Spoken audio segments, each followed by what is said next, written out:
Il descend. L'atmosphère change. Il y a transfert. Entre ciel et terre, le Saint-Esprit est là. Le Saint-Esprit est là. Le Saint-Esprit est là. Bonsoir frères et sœurs. Merci d'être venus à la suite de notre séminaire. Nous allons poursuivre ce moment par les temps de prière. Et nous allons prier pour présenter l'enseignement de ce soir au Seigneur. Prions ensemble, Seigneur. Seigneur, nous te remercions pour ce soir. Nous te remercions parce que tu as encore des choses à nous révéler. Tu as encore des mystères à nous faire comprendre. Tu as encore des vérités, Seigneur, notre Père et notre Dieu, à éclairer dans nos vies. Et nous voulons, Seigneur, te bénir. Nous voulons te rendre tout l'honneur, toute la gloire et la magnificence pour le Saint-Esprit qui est là pour nous instruire et nous conduire dans toute la vérité. Nous te remettons ce moment, Esprit de vie. Nous te remettons ce moment, Esprit de Dieu. Parle-nous, tes serviteurs et tes servantes écoutent. Au nom de Christ Jésus. Amen. Nous allons prendre nos Bibles dans l'évangile de Luc, au chapitre 4, 24. Luc 24, le verset 49.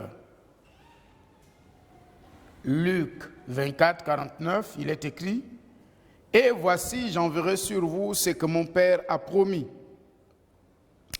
Mais vous restez dans la vie jusqu'à ce que vous soyez revêtus de la puissance d'en haut. »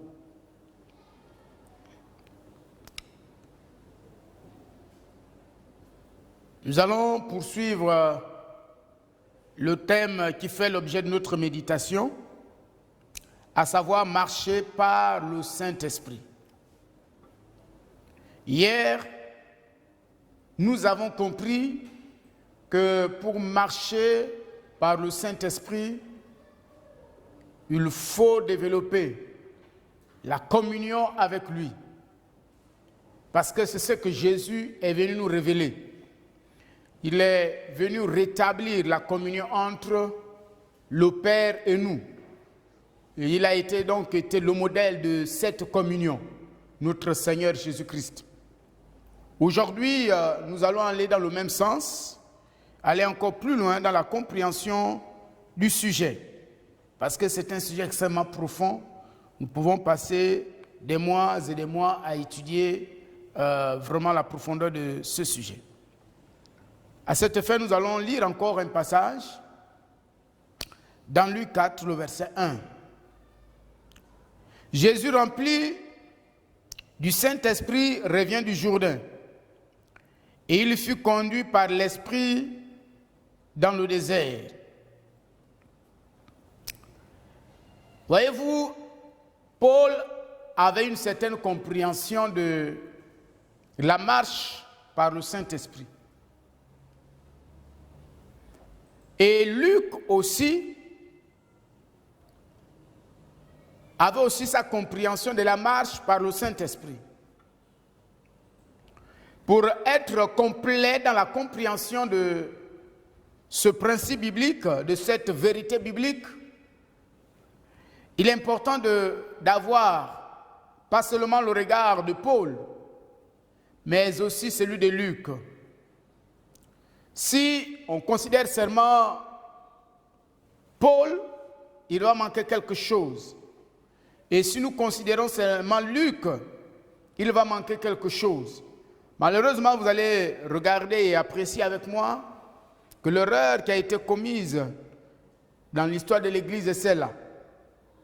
Certains ont mis l'emphase sur le Paul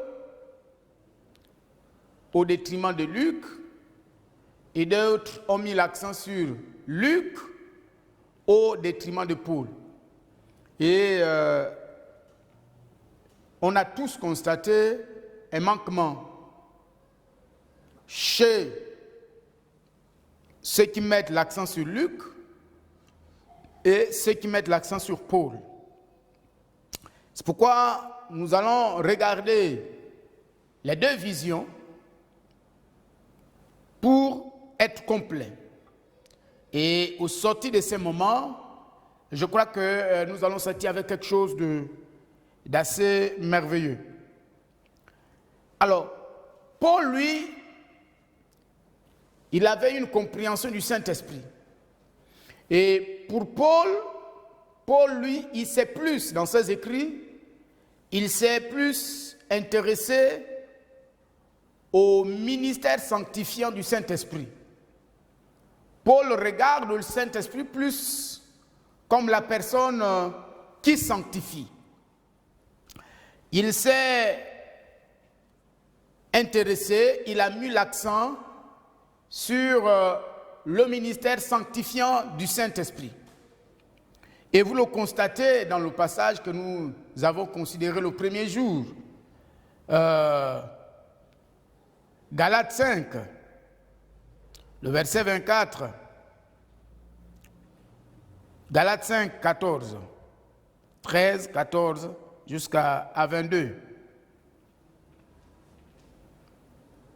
Voilà ce que dit Paul.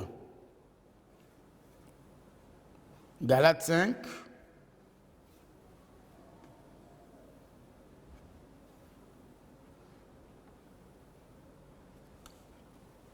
Il dit ceci: Frères, vous avez été appelés à la liberté, seulement ne faites pas de cette liberté un prétexte de vivre selon la chair.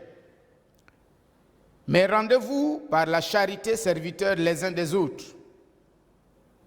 Car toute la loi est accomplie dans une seule parole. Dans celle-ci, tu aimeras ton prochain comme toi-même. Mais si vous mordez et vous dévorez les uns les autres, prenez garde que vous ne soyez détruits les uns par les autres. Je dis donc, marchez selon l'esprit et vous n'accomplirez pas les désirs de la chair. Car la chair a des désirs contraires à ceux de l'esprit, et l'esprit en a de contraires à ceux de la chair. Ils sont opposés entre eux afin que vous ne fassiez point ce que vous voudriez. Si vous êtes conduits par l'esprit, vous n'êtes point sous la loi.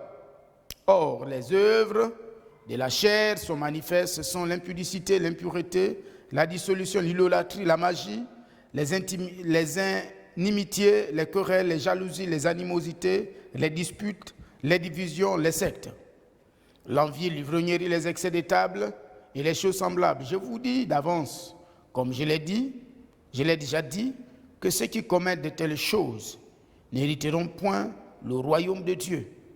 Mais le fruit de l'esprit, c'est l'amour, la joie, la paix, la patience, la bonté, la bénignité, la fidélité, la douceur et la tempérance. La loi n'est pas contre ces choses.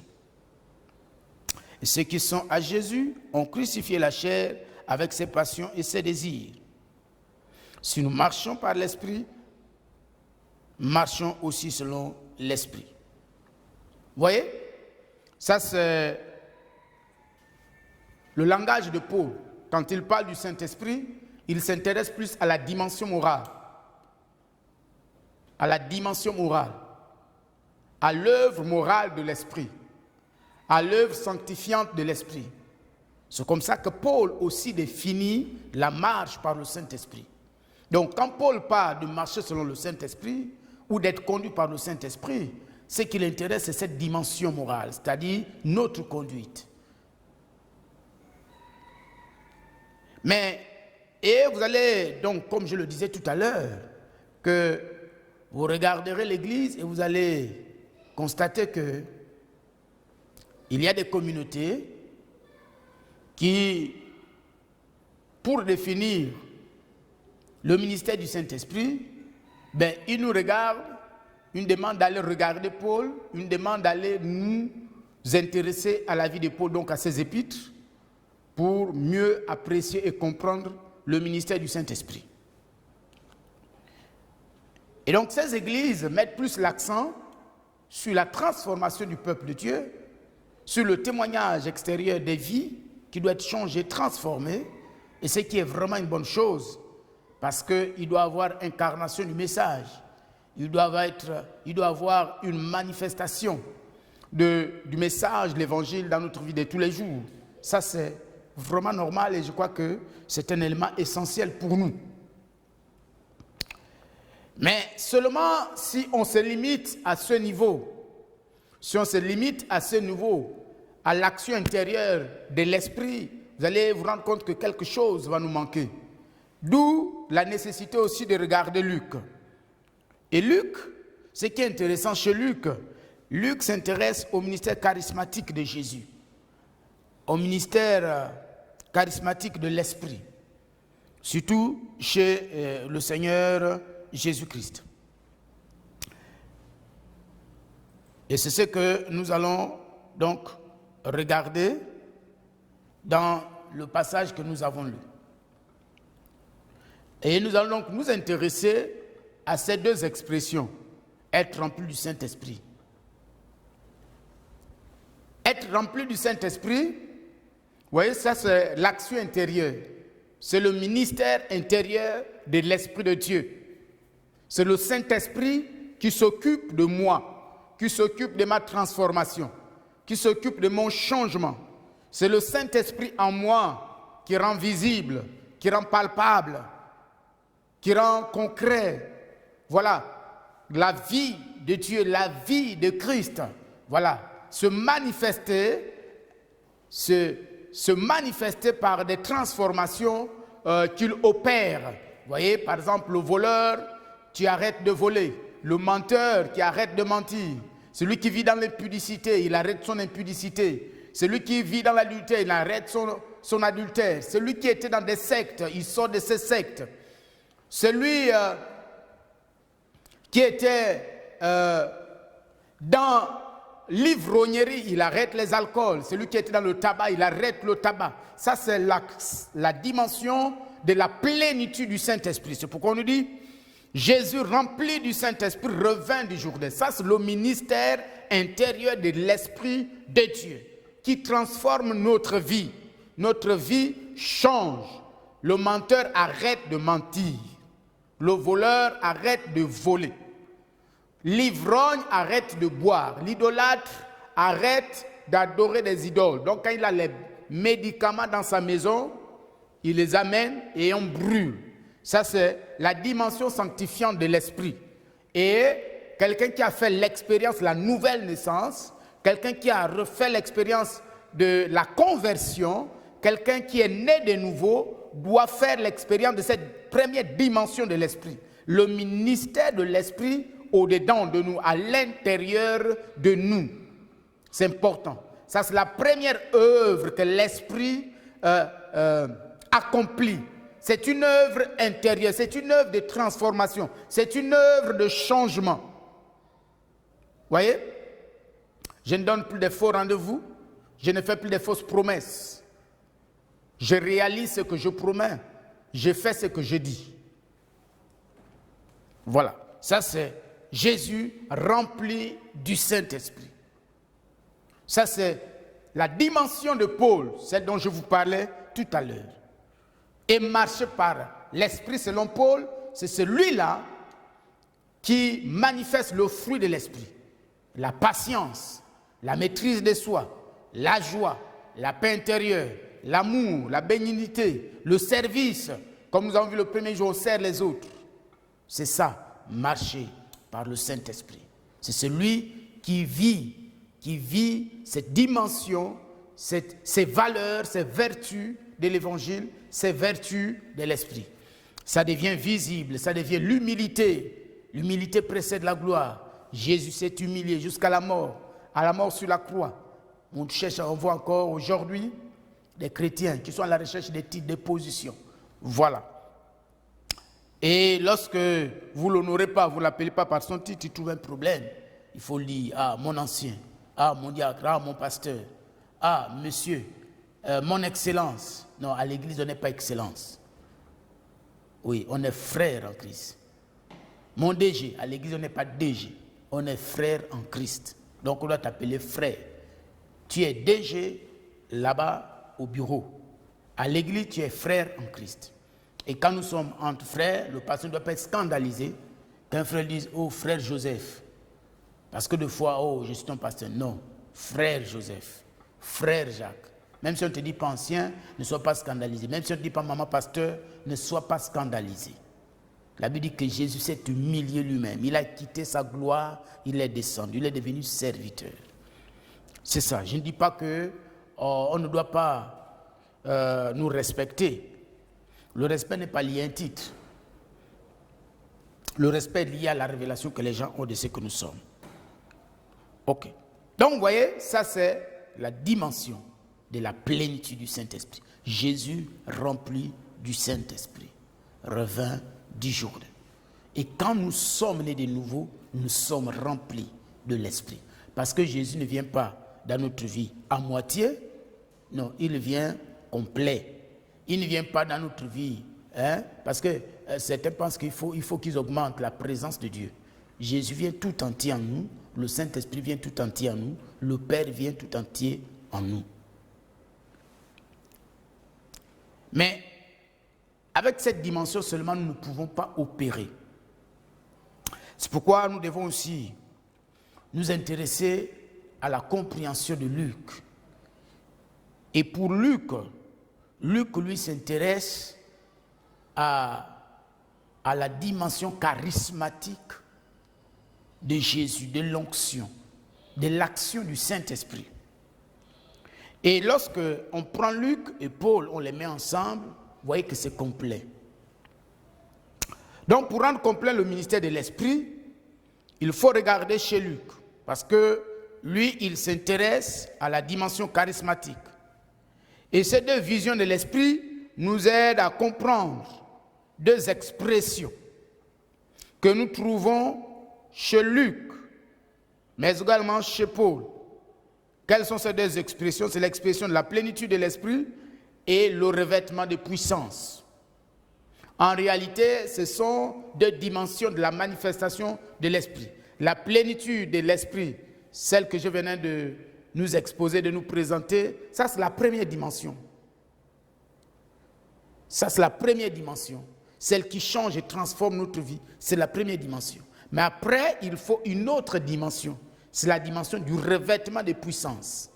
Vous voyez, ici on parle de plénitude du Saint-Esprit et là on ne parle plus de revêtement du Saint-Esprit parce que nous avons déjà le Saint-Esprit. Mais on parle plutôt du revêtement de puissance, donc de la manifestation de la puissance. Et on prend une image qui est universelle, c'est l'image du vêtement. Parce que dans chaque communauté, vous voyez, nous avons un type de vêtement. Chaque communauté a une forme de vêtement, a une manière de s'habiller. Et on prend donc cette image pour parler donc du ministère de l'Esprit. Et nous trouvons cela donc dans le passage que nous avons lu, mais nous trouvons ça aussi dans Luc. Luc 14. Luc 14.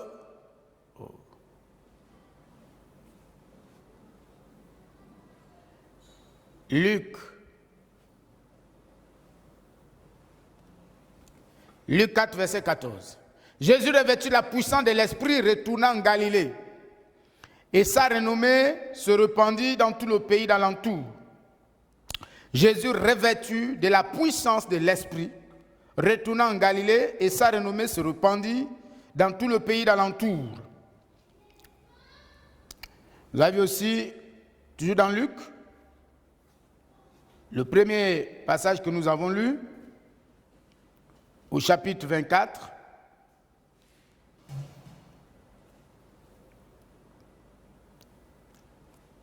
le verset 49, il dit « Et voici, j'enverrai sur vous ce que mon Père a promis, mais vous restez dans la ville jusqu'à ce que vous soyez revêtus de la puissance d'en haut. Et vous restez dans la ville jusqu'à ce que vous soyez revêtus de la puissance d'en haut. » Revêtus de la puissance d'en haut. Vous voyez, quand on parle du revêtement, on fait allusion à la puissance.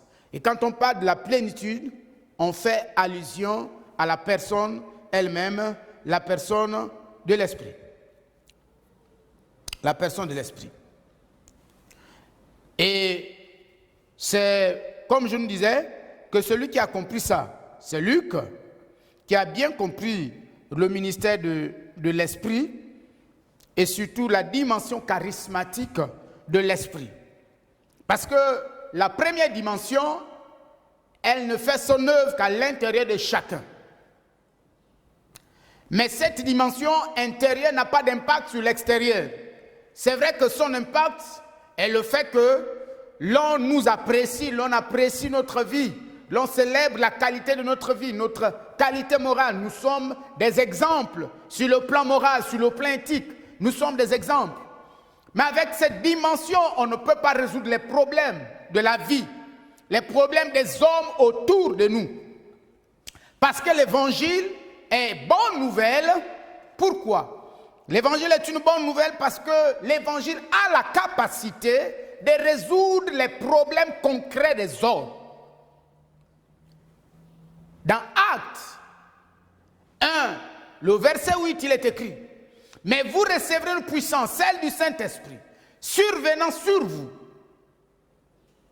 Et vous serez mes témoins à Jérusalem, en Judée, en Samarie, jusqu'aux extrémités de la terre. Il dit, vous recevrez une puissance. Le mot c'est dynamis. Et la dynamis, c'est cette puissance qui a cette capacité d'effectuer, d'opérer des changements autour de nous. Donc la puissance de l'évangile. L'évangile est une bonne nouvelle parce que l'évangile a cette capacité d'opérer, d'effectuer des changements. Nous pouvons créer un autre monde. Un autre monde autour de nous. Nous pouvons changer notre propre univers par la dynamis. C'est pourquoi le revêtement de puissance est une nécessité. Si nous restons seulement à la dimension de la plénitude de l'esprit, il n'y aura jamais transformation de notre univers de vie. Il n'y aura jamais transformation de notre monde. Nous vivrons toujours dans le même monde, avec les mêmes réalités, avec les mêmes défis, avec les mêmes questions. Mais c'est lorsque nous comprenons la dimension de Luc. Luc, lui, il a compris, oui, le Saint-Esprit vient nous changer. Mais si ma vie est transformée, ok, comment vais-je faire pour manger? Si ma vie est transformée, que je tombe malade, comment vais-je faire pour être guéri? Si autour de moi, il y a des gens qui sont dans la misère, qui souffrent, s'il y a des gens qui ont des problèmes et qui n'ont pas de solution, comment est-ce que je peux devenir une bonne nouvelle pour ces hommes, une bonne nouvelle pour ces femmes? Là intervient donc le revêtement de puissance. Le revêtement de puissance vient résoudre les problèmes extérieurs de l'homme. La plénitude de l'esprit résout les problèmes intérieurs de l'homme. Mais le revêtement de puissance vient résoudre les problèmes extérieurs de l'homme. Ça veut dire quoi? Ça veut dire que si quelqu'un est malade, le revêtement de puissance vient apporter la guérison physique de ces derniers. Si quelqu'un avait des problèmes de finances, le revêtement de puissance va donner la sagesse à cet homme, afin qu'à travers le peu qu'il gagne, à travers le peu qu'il obtient, il puisse multiplier cela et réaliser des grandes choses. Donc le revêtement de puissance est là pour transformer l'univers concret, l'existence concrète de l'homme. C'est pourquoi l'évangile est une bonne nouvelle. L'évangile ne s'occupe pas seulement de l'esprit, la dimension de l'esprit. Non, l'évangile vient aussi prendre soin de la dimension matérielle, la dimension existentielle de l'homme. C'est ça, marcher par l'esprit. Je marche par l'esprit lorsque j'ai compris la plénitude. C'est que la plénitude apporte, c'est-à-dire la transformation de ma personne. Oui, je dois avoir un bon témoignage.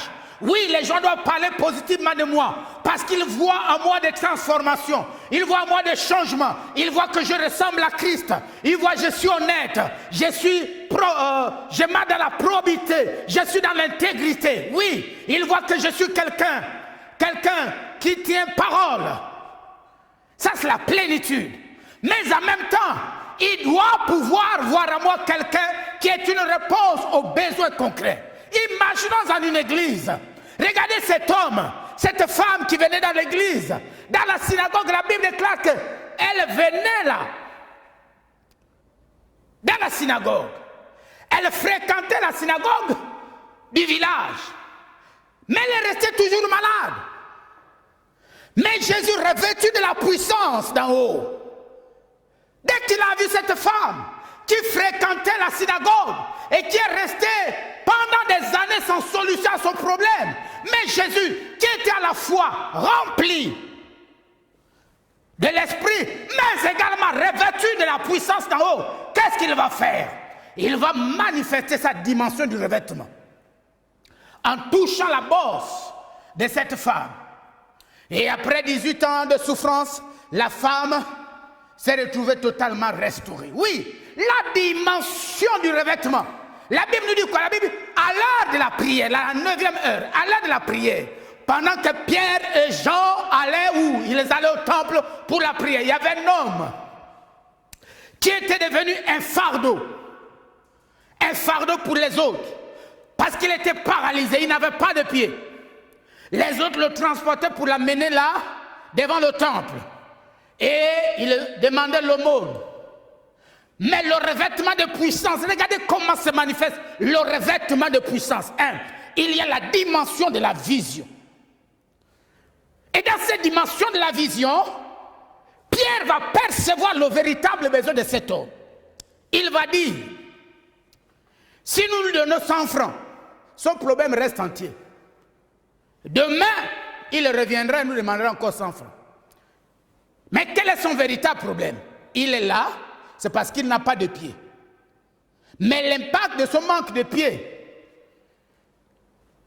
il ne le vit pas seulement lui seul, mais également toute la communauté autour de lui. Parce que d'autres sont devenus esclaves de son manque de pied. Pourquoi? Parce que tous les jours, ils le transportent. Qu'est-ce qu'ils vont dire à cet homme? Ils vont dire, nous n'avons ni argent ni or. Ça, c'est Pierre. Il va dire à ce monsieur, nous n'avons ni argent ni or, mais ce que j'ai, ce que nous avons. Au nom de Jésus, lève-toi et marche. Le jour-là, ils ne lui ont pas donné 100 francs. Mais le jour-là, ils lui ont donné les pieds qui vont lui permettre lui-même désormais de trouver 100 francs sans avoir besoin ni de ceux qui le transportaient, ni de ceux-là qui lui donnaient de temps en temps l'argent. C'est ça la dimension du revêtement de puissance. La dimension du revêtement de puissance n'a pas seulement des solutions éphémères. Le revêtement de puissance amène des solutions durables et pour toujours. Et cet homme, pour la première fois, il va sauter. Il ne savait pas ce que signifie sauter. Pour la première fois, il va se tenir sur ses deux pieds. Lui qui se demandait comment les autres font pour tenir sur leurs deux pieds. Et il va rentrer dans le temple, joyeux et célébrant le Seigneur. Ça, c'est le revêtement de puissance. Le revêtement de puissance répond aux besoins concrets des individus. Et voyez comment va se manifester le revêtement de puissance. Jésus vient d'enseigner pendant 3 jours. Les peuples, les foules sont venus de partout, de toute la région. Ils étaient autour de Jésus. Il y avait au moins 15 000 personnes réunies autour de Jésus. Ils ont tellement suivi l'enseignement qu'à un moment donné, ils ont oublié de se nourrir. Et Jésus, en regardant la foule, va constater que les gens somnolaient, les uns étaient fatigués, pas parce qu'il y avait des démons, pas parce qu'il y avait un esprit d'envoûtement qui perturbait la réunion, mais seulement parce qu'ils avaient passé 3 jours sans manger. Et là va se manifester la dimension du revêtement de puissance. Il va demander à ses disciples, il dit, donnez-leur à manger. Donnez-leur vous-même à manger. Les disciples vont dire, mais Seigneur, là c'est... Ils étaient déconcertés par la déclaration de Jésus. Parce que pour eux, mais Jésus, tu connais nos comptes. Tu connais combien nous avons. Combien tu peux demander? Il dit, il y a un enfant qui a 5 pains et 2 poissons. Il dit, amenez ça ici. Jésus va déclarer quelque chose. Vous savez, Dieu ne va pas vous demander de grandes choses.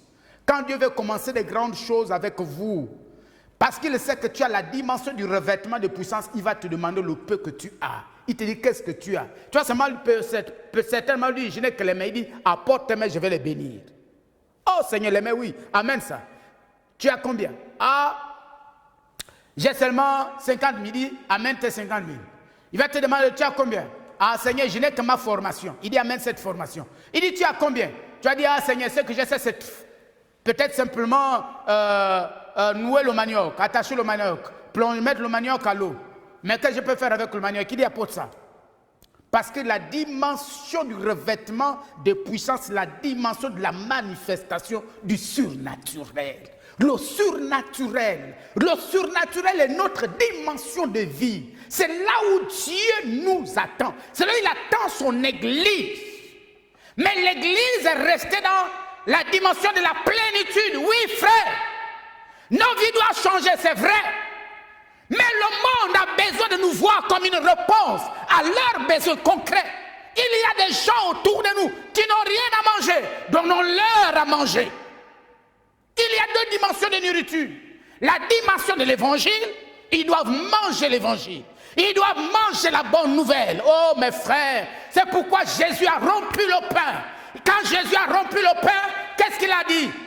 Il a dit, prenez et mangez-en tous. C'est ça la signification de la Sainte Seine. Nous avons réduit la Sainte Seine à un rite religieux où nous sommes tous spirituels, concentrés. Non, il y a un message profond dans la Sainte Seine.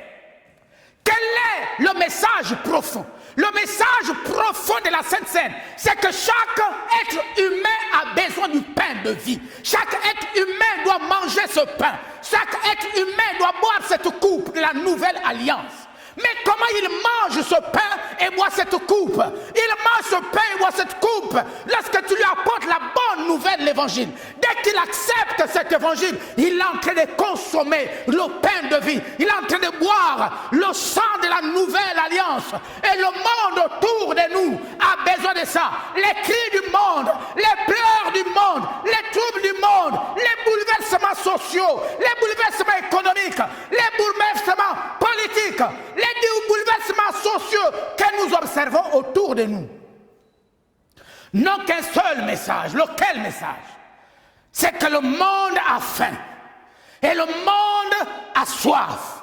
Le monde a faim de quoi? Du pain et de la coupe, c'est-à-dire la vie de Jésus. Et donnons-leur le pain et donnons-leur la coupe. Il n'y a que la manifestation de la dimension du revêtement de puissance qui nous amène à identifier, à comprendre et à devenir des réponses aux besoins du monde. Oui, vous voyez, quand tu n'es pas arrivé à ce niveau, tu restes simplement à l'étape où tu passes ta vie à te plaindre de ton sort. Ah, je n'ai pas mangé aujourd'hui. Mes enfants n'ont pas mangé aujourd'hui. Nous avons faim. Ah, mon mari, ça ne va pas. Ma femme, ça ne va pas. Dieu, pourquoi tu m'as donné cette femme? Dieu, pourquoi tu m'as donné cet homme? Ah, ma famille, j'ai une mauvaise famille. Oh, mon travail, mon patron est mauvais. Quand nous sommes simplement à la première dimension, nous restons là dans les plaintes. Mais c'est à la dimension du revêtement de puissance que lorsque nous observons ces choses, on se dit, ou tu te dis, mais oui, mais moi j'ai la réponse. Et la réponse, c'est le revêtement de puissance. Le revêtement de puissance. Le revêtement de puissance. C'est pourquoi, vous voyez, qu'est-ce que Jésus va dire? Jésus dit, l'Esprit du Seigneur est sur moi. Il m'a oint. Il n'a pas dit l'Esprit du Seigneur est en moi. Parce qu'il était déjà rempli. Quand vous lisez le verset 1 de Luc, on dit Jésus rempli du Saint-Esprit. Donc, il était déjà rempli du Saint-Esprit. Le verset 14, on dit Jésus revêtu de la puissance d'en haut, revint du Jourdain. Et sa renommée, vous voyez l'impact? Voilà, le revêtement de puissance libère notre renommée. Pas un mauvais témoignage, mais un témoignage, une devine de réponse. Oui, où les gens sont guéris, les gens sont délivrés par notre ministère. Où ceux qui ont faim, nous leur donnons à manger. Où ceux qui ont soif, nous leur donnons à boire. C'est ça la manifestation du revêtement de puissance. Ça change. Ça, c'est la dimension ou la dynamisme. Vous voyez, dynamisme veut dire puissance inhérente. Ça veut dire quoi? Ça veut dire que La dynamis, ce n'est pas quelque chose que je demande à Dieu pour qu'il me donne, mais c'est inhérent à ma nature. C'est-à-dire, parce que je suis né de nouveau, parce que j'ai reçu Jésus-Christ, j'ai la dynamis. La dynamis est rattachée à ma nouvelle nature en Christ. C'est inhérent à ma nature. C'est inhérent, c'est intrinsèque à ma nature, ma nouvelle nature. Mais cette dynamis est là pour opérer des changements autour de moi. Si tu n'es pas content de ton univers de vie, si tu n'es pas joyeux de ce que tu vois autour de toi, tu n'as pas à te plaindre. Qu'est-ce que tu dois faire? Libère la dynamis. Libère la dynamis. Libère la dynamis. La Bible dit quoi? Qu'au commencement, Dieu créa les cieux et la terre. Au commencement, Dieu créa les cieux et la terre. La terre est informe et vide. Voyez? Et le mot hébreu, c'est tohu bohu. Donc c'était un chaos. C'était un chaos. Et qu'est-ce qui va se passer? L'Esprit de Dieu planait.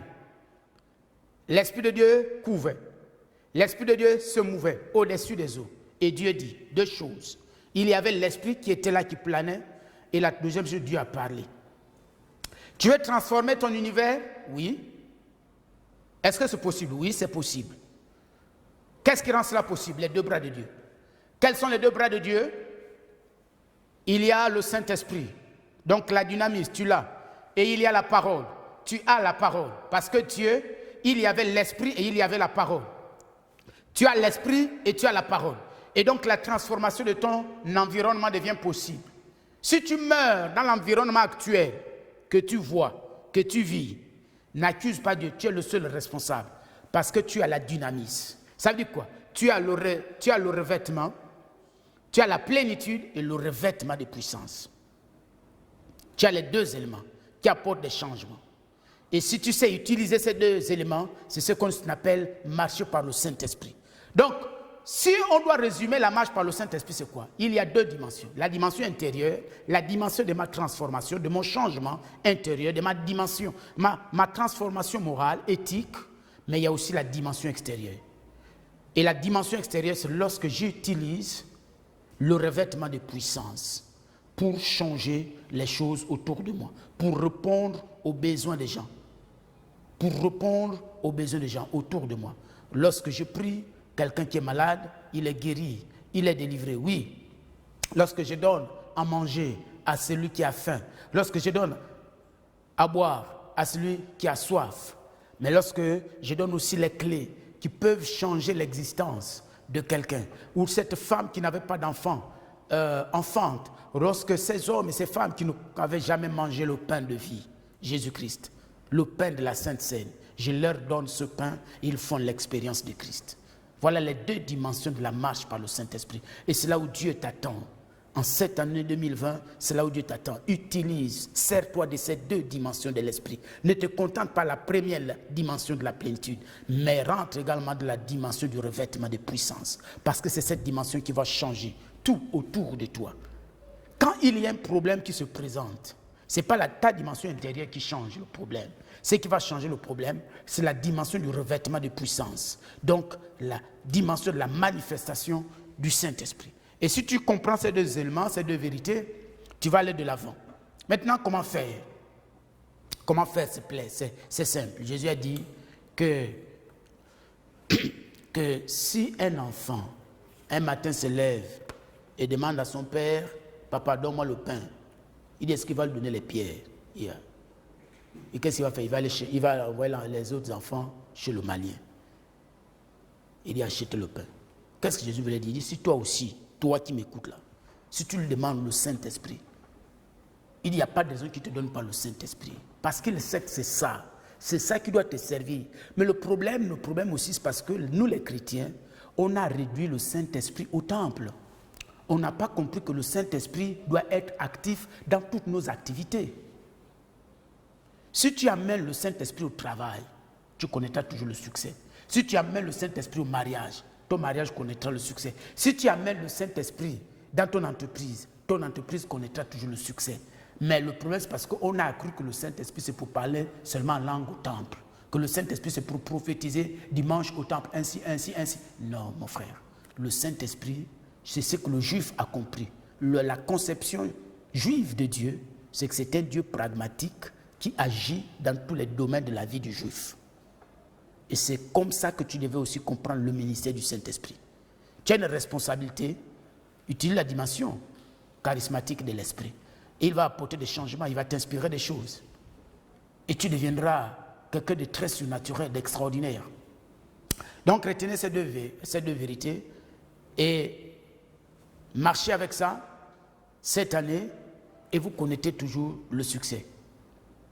Ne négligez jamais la plénitude du Saint-Esprit parce que ça travaille vos témoignages, mais ne négligez pas aussi le revêtement de puissance parce que ça transforme votre monde autour de vous. Lèvons-nous et nous allons prier.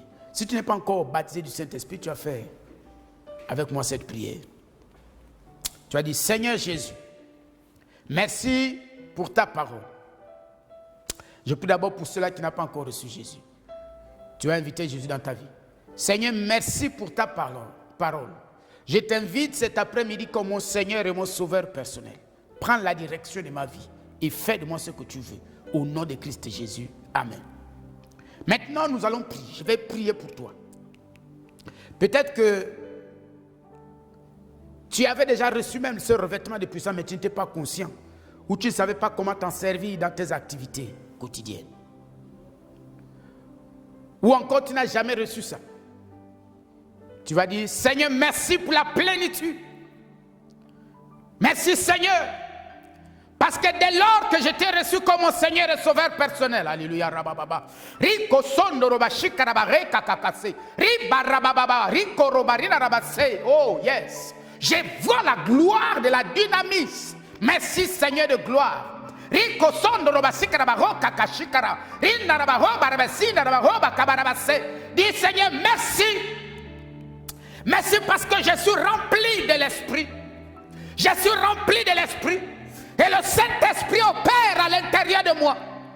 Le Saint-Esprit apporte des changements intérieurs, des transformations intérieures. Oh Seigneur, c'est une évidence. Seigneur, c'est une évidence. C'est une évidence. La manifestation de la vie de l'Esprit. La manifestation de la vie de l'Esprit dans ma vie. Au nom de Jésus. Au nom de Jésus. Au nom de Jésus. Au nom de Jésus. Au nom de Jésus. Seigneur, merci pour le revêtement de puissance. Tu fais de moi un instrument. Tu fais de moi un instrument de guérison, un instrument de délivrance, un instrument de transformation. Merci Saint-Esprit pour le revêtement de puissance, pour le revêtement de puissance, pour le revêtement de puissance. Et j'opère des changements, j'opère des changements, j'opère des changements par la dynamisme, par la dynamisme, par la dynamisme, par la dynamisme, par la dynamisme. Rakashanda rabaho kakarabase, rina rabaho barabasi rabaho baba, ribarabaso marabasi barabase. Seigneur, je ne suis dépassé par aucune situation. Seigneur, je ne suis dépassé par aucune situation. Parce que j'ai la dynamisme. Parce que j'ai la dynamisme. Parce que j'ai la dynamisme. Oh Yeshua Mashiach. Oh Yeshua Mashiach. Oh Yeshua Mashiach. Oh Yeshua Mashiach. Oh Yeshua Mashiach. Rico sondo rabarakaka. Rina rabaho barabasi daraba. Le barabaso barabasi barabas. Loko rabasi barabaso barabas. Li barabaso barabas. Li barabaso barabas. Seigneur, tu libères la dynamisme. Tu libères la dynamisme. Tu libères la dynamisme. Tu libères la dynamisme. Tu libères la dynamisme. Et ma vie n'est plus la même. Oui, Seigneur, ma vie n'est plus la même. Au nom de Jésus. Au nom de Jésus. Au nom de Jésus. Au nom de Jésus. Je déclare que tout change autour de moi. Je déclare que tout change autour de moi. Au nom puissant de Christ Jésus. Seigneur, merci parce que la dynamisme restaure tout en moi. Ce que je n'avais pas encore obtenu jusqu'à maintenant. Seigneur, je l'obtiens par la dynamisme. Au nom de Yeshua Mashiach, au nom de Christ Jésus. Rabashanda rabarababa.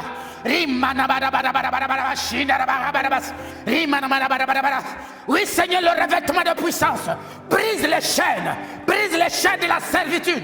Brise les chaînes de la servitude. Je suis libre. Je suis libre. Je marche dans la liberté de l'esprit. Je marche dans la liberté de l'esprit. Parce que j'ai la dynamisme. Je suis revêtu de la puissance d'en haut. Je suis revêtu de la puissance d'en haut. Je suis revêtu de la puissance d'en haut. Rakashanda rabase. Seigneur, merci. Jésus, parce que tu me baptises de ton esprit. Tu me baptises de ton esprit.